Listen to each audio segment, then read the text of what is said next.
Hello everybody. So today I want to talk about calculus.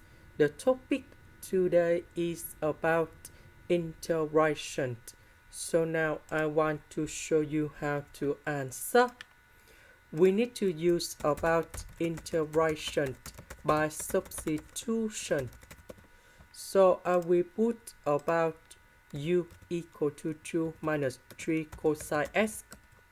Later that, we need to do first the derivative for the both sides, and we have 3 sine x dx. First, the derivative of cosine x, we have negative sine x, negative and negative, we have positive. This one, that is about the constant, so you got 0. So this one we change by u. Because we don't have number 3 in here, so we divide both sides by number 3.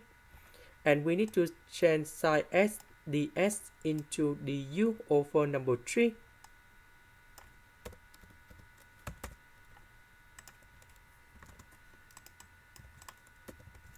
So the integration of this one, we have ln of the absolute value of u, and I will put about c. About u, that is about this one. And here is the final answer. This is the end. Thank you for watching.